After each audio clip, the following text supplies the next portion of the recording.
आज का पहला पाठ इब्रानियों के नाम संत पौलुस का पत्र, अध्याय 11, पद संख्या 1 से 2, 8 से 19। वह उस नगर की प्रतीक्षा में था जिसका वस्तुकार तथा निर्माता ईश्वर है।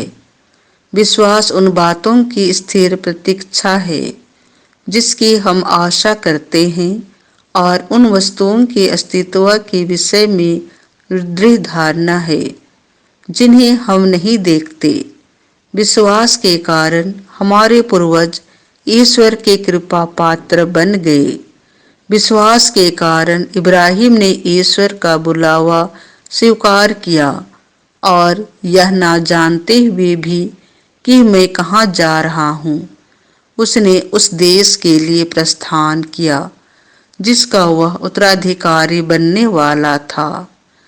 विश्वास के कारण वह परदेशी की तरह प्रतिज्ञात देश में बस गया और वहां इसहाक तथा याकूब के साथ, जो एक ही प्रतिज्ञा के उत्तराधिकारी थे, तंबू में रहने लगा।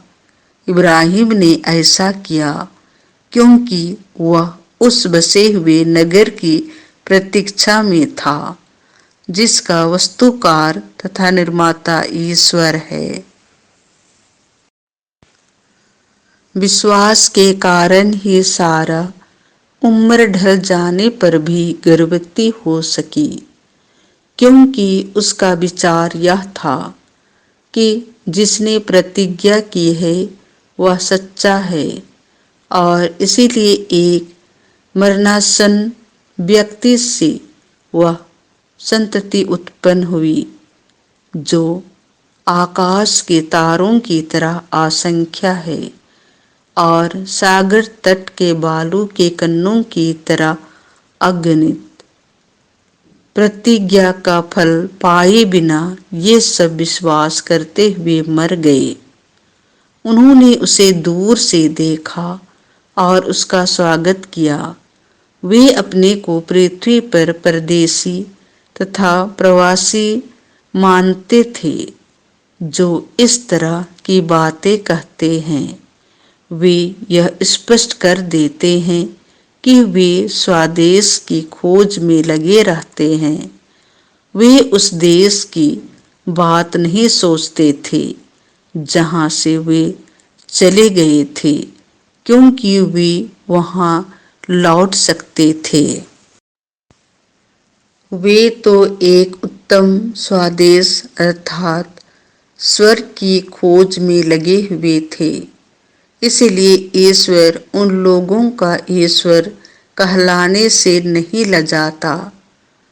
उसने तो उनके लिए एक नगर का निर्माण किया है।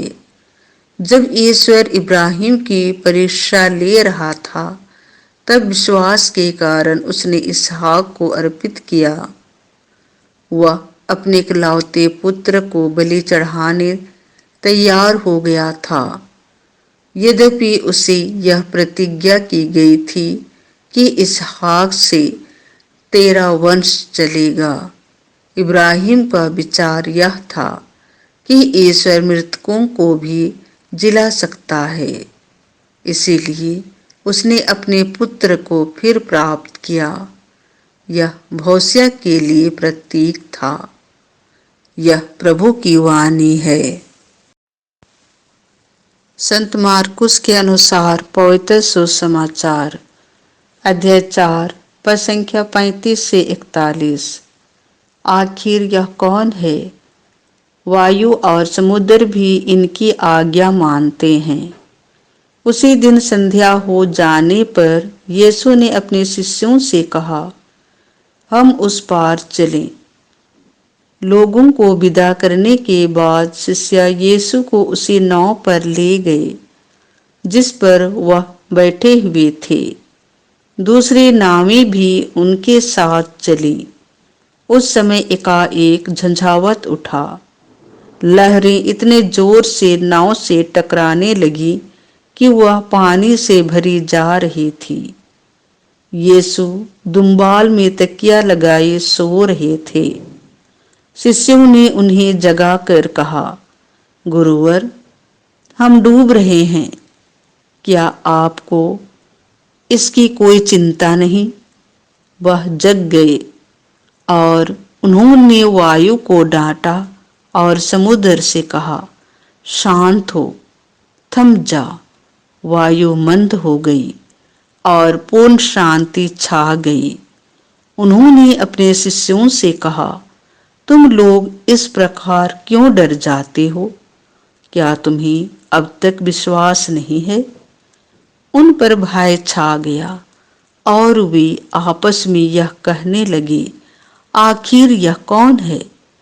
वायु और समुद्र भी इनकी आज्ञा मानते हैं। यह प्रभु का सुसमाचार है।